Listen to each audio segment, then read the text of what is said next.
Iran Israel സംഘർഷമൊക്കെ നേരിട്ട ആ ഒരു സന്ദർഭത്തിലാണ് നമ്മുടെ തിരുവനന്തപുരം വിമാനത്താവളത്തിലേക്ക് അടിയന്തരമായിട്ട് ഒരു ബ്രിട്ടീഷ് വിമാനം, അതായത് ബ്രിട്ടൻ്റെ F-35B സ്റ്റെൽത്ത് ഫൈറ്റർ ജെറ്റ് അടിയന്തരമായിട്ട് ഇറക്കേണ്ടതായിട്ട് വന്നത്. നേവിയുടെ അമേരിക്കൻ നിർമ്മിത വിമാനമാണ്, ബ്രിട്ടൻ്റെ അമേരിക്കൻ നിർമ്മിത വിമാനമാണ് ഇത്തരത്തിൽ അടിയന്തരമായിട്ട് ഇവിടെ ഇറക്കിയത്. പക്ഷേ ഇത് ഒരുപാട് സാങ്കേതിക തകരാറുകൾ കാരണമാണ് ഈ വിമാനം ഇവിടെ ഇറക്കേണ്ടി വന്നത്. അല്ലെങ്കിൽ ഇപ്പം ഒരാഴ്ചപ്പുറത്ത് 2 ആഴ്ചയോളമായി ആരും ഇല്ലാണ്ടത്ത ഒരവസ്ഥയിൽ ഇപ്പോഴും അത് അവിടെ തന്നെ കിടക്കുകയാണ്. അതിന് അടുത്തോട്ട് ഒരു പക്ഷേ നമ്മുടെ നേവിയിലെ പ്രഗത്ഭരായിട്ടുള്ള അല്ലെങ്കിൽ ഈ ടെക്നിക്കൽ എഞ്ചിനീയറിംഗ് വിഭാഗത്തിലേക്ക് പ്രഗത്ഭരായിട്ടുള്ള ഒരു വ്യക്തിയെ പോലും, പ്രത്യേകിച്ച് ഇന്ത്യൻ സേനയിലെ ഒരു വ്യക്തിയെ പോലും അടുപ്പിക്കാതിരിക്കാൻ കൂടി അവർ ശ്രദ്ധിച്ചിരുന്നു. ആരും തന്നെ അങ്ങോട്ട് ഇത് ചെയ്യേണ്ട, ഞങ്ങൾ തന്നെ ഞങ്ങളുടെ തന്നെ ഈ ഫൈറ്റർ ജെറ്റ്, ഈ വിമാനം ഞങ്ങൾ ശരിയാക്കിക്കോളാം എന്നുള്ള നിലപാടിലൊക്കെ ബ്രിട്ടൻ വരികയും, പക്ഷേ ഇപ്പോൾ നമ്മുടെ ഈ പറഞ്ഞോണം വിമാനത്താവളത്തിൽ ചുറ്റും ഈ പറഞ്ഞ സുരക്ഷിത വലയത്തിലാണ് ഇപ്പോൾ ഈ ഒരു വിമാനം ഇവിടെ ഇപ്പോൾ കിടക്കുന്നത്. എന്ത് തന്നെയാലും ഇന്ന് ഇപ്പോൾ പുതിയ വാർത്തകൾ വരുന്നു, ഉടനെ തന്നെ ഇവിടുന്ന് 10-40 എഞ്ചിനീയേഴ്സും ഒക്കെ വന്ന് ഇത് ശരിയാക്കും എന്നൊക്കെയാണ് വരുന്ന വാർത്തകളൊക്കെ. പക്ഷേ ഇത് ശരിക്കും എന്താണ് ഇതിന് പറ്റിയത് എന്നുള്ളതാണ് എല്ലാവരും ചോദിക്കുന്നത്. കാരണം ഒരു സാങ്കേതിക തകരാറാണെങ്കിൽ അവർ വന്ന് നോക്കി പെട്ടെന്ന് എടുത്തുകൊണ്ട് പോകാം. പക്ഷെ സാങ്കേതിക തകരാറാണ്. അവരാദ്യം പറഞ്ഞത് ഇന്ധനം തീർന്നു, അതുകൊണ്ട് അടിയന്തരമായിട്ട് ഇറക്കണം എന്നുള്ള രീതിയിലാണ്. അങ്ങനെയാണ് അടിയന്തരമായിട്ട് ഇവിടെ ഇറക്കേണ്ടിയെന്ന ഒരവസ്ഥ ഉണ്ടായത്. പക്ഷേ പിന്നീട് അതിന് സാങ്കേതിക തകരാറ് എന്തോ സംഭവിച്ചിട്ടുണ്ട് എന്നാണ് പറഞ്ഞിരുന്നത്. പക്ഷേ അതിലും നിന്നില്ല. ഇപ്പോൾ അതൊരു എന്താ പറയുന്നത്, ഇന്ത്യൻ നേവിയിലെയോ അല്ലെങ്കിൽ ഇന്ത്യൻ എഞ്ചിനീയർമാരെയോ ഒന്നും അടുപ്പിക്കാത്ത തരത്തിൽ അവരതിന് സുരക്ഷിതമായിട്ടുള്ള ഒരു ഇതൊക്കെ നൽകിക്കൊണ്ട് അവിടുന്ന് ബ്രിട്ടനിൽ നിന്ന് ആൾക്കാർ വരുന്ന ഒരവസ്ഥയിലേക്ക് കൊണ്ടുവന്ന് എത്തിച്ച്. അപ്പം ശരിക്കും ഇതിന് ചില വാർത്തകൾ വരുന്നത്, അതിലൊരു വാർത്ത ഇതാണ്, ശരിയാണോ തെറ്റാണോ എന്നുള്ളത് അറിയില്ല. ഇതിനകത്തെ ഹൈഡ്രോളിക് സിസ്റ്റം പരാജയപ്പെട്ടു എന്നുള്ള വാർത്തയാണ് ഇതിനകത്ത് വരുന്നത്.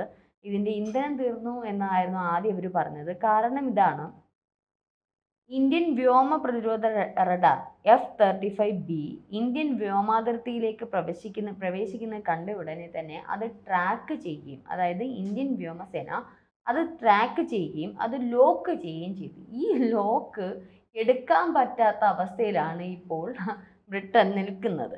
ഇതാണ് വരുന്ന വാർത്തകൾ. സത്യമാണോ എന്നുള്ളത് നമുക്ക് പുറത്ത് വിടാറായിട്ടില്ല. കാരണം ഒരു പക്ഷേ ഇന്ത്യൻ സേനയും പുറത്തുവിടത്തില്ല, അമേരിക്കക്കാരും ഈ ബ്രിട്ടനും ഇത്തരത്തിൽ പുറത്തുവിടാൻ സാധ്യതയില്ല. കാരണം ഈ F-35B എന്നൊക്കെ പറയുന്ന അവരുടെ പ്രധാനപ്പെട്ട ഒരു ഇത് തന്നെയാണ്, വിമാനം തന്നെയാണ്, ഫൈറ്റർ ജെറ്റ് തന്നെയാണ്. അപ്പം ഇതിന് ഇത്തരത്തിൽ ഈ നമ്മുടെ ഇന്ത്യൻ വ്യോമ പ്രതിരോധ റഡാറിൽ ഇത് പതിയുകയും, അങ്ങനെ ഇത് വ്യോമാതിർത്തിയിൽ കണ്ട ഉടനെ അത് ട്രാക്ക് ചെയ്ത് ലോക്ക് ചെയ്തു. അങ്ങനെ അതുകൊണ്ടാണ് ഇത് എന്താ പറയുന്നത്, ഇത് ഇത്തരത്തിൽ ഇവിടെ കൊണ്ടുവന്ന് തളച്ചിടേണ്ടുന്ന അവസ്ഥയുണ്ടായത്. അപ്പം ഈ ലോക്ക് എന്തായാലും കൃത്യമായിട്ട് അത് തെറ്റു പറ്റാതെ തന്നെ ആ ലോക്ക് കൃത്യമായിട്ട് ചെയ്തിട്ടുണ്ട് എന്നുള്ളതാണ് നമുക്കിപ്പോൾ ഇതിൽ നിന്ന് മനസ്സിലായിട്ടത്. പൈലറ്റിനോ അമേരിക്കൻ എഞ്ചിനീയർമാർക്കോ ഈ സിസ്റ്റം ഇപ്പോൾ അൺലോക്ക് ചെയ്യാൻ പറ്റുന്നില്ല. നമ്മൾ ലോക്ക് ചെയ്തിട്ട് എന്നാൽ നമ്മളെ ഒട്ട് അടുപ്പിക്കുന്നു, അതുമില്ല.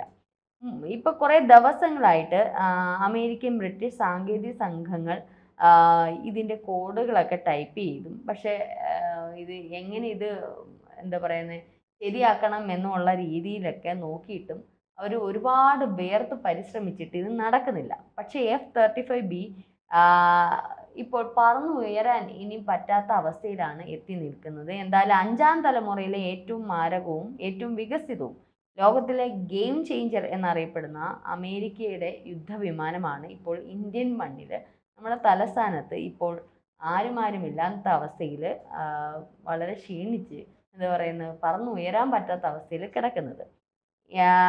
എന്തായാലും നിസ്സഹായനായി കിടക്കുന്ന ഈ ഒരു ഫൈറ്റർ ജെറ്റ് വിമാനം ഈ ചില കാറ് ഒക്കെ സ്റ്റാർട്ട് ചെയ്യാത്ത ചില VIP-കളെ പോലെ എന്നാണ് ഒരു കമൻറ്റ് ഇതിനകത്ത് കൊടുത്തിരിക്കുന്നത്. ഇന്ത്യ ഒരു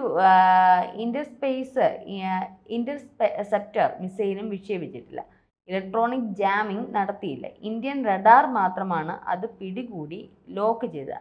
അതിനുശേഷമാണ് ഇതിന് പറക്കാൻ കഴിയുക. അതായത് ഇന്ത്യ ഒരു ഇന്റർസെപ്റ്റർ മിസൈലുകളോ അല്ലെങ്കിൽ ഇലക്ട്രോണിക് ജാമിങ്ങോ ഒന്നും നടത്തിയിട്ടില്ല. ഇന്ത്യൻ റഡാർ മാത്രമാണ് ഇത് പിടികൂടി ലോക്ക് ചെയ്തത് എന്നാണ് മറ്റൊരു കമൻറ്റ് വരുന്നത്.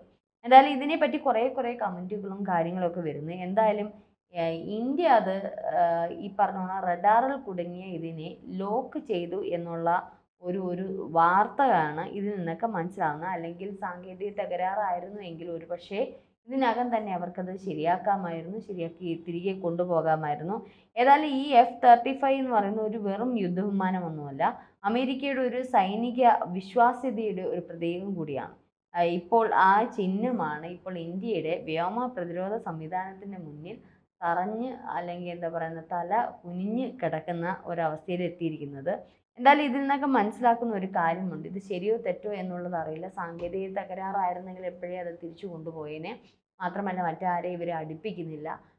ഒരു പക്ഷേ നമുക്കറിയാം ഇറാൻ ഇസ്രയേൽ ഒരു സംഘർഷം വന്നപ്പോൾ നമ്മുടെ വ്യോമപാതയും, കാരണം ഇന്ത്യ പാകിസ്ഥാൻ ആ ഒരു ഓപ്പറേഷൻ സിന്ദൂറൊക്കെ കഴിഞ്ഞ് നിൽക്കുകയാണ്. അപ്പോൾ കൂടുതൽ നമ്മളൊക്കെ ജാഗരൂകരാണ്.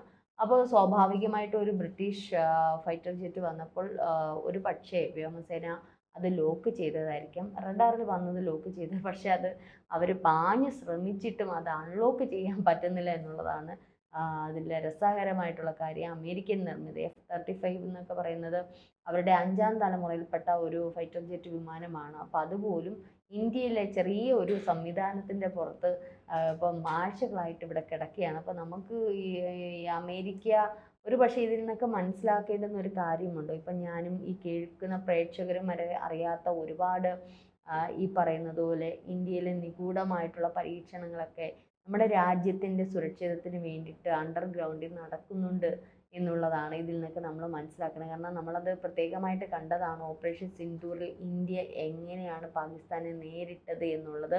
ഒരുപക്ഷെ ബ്രഹ്മോസിനൊക്കെ ഇപ്പോൾ ക്യൂ നിൽക്കുകയാണ് ആൾക്കാർ.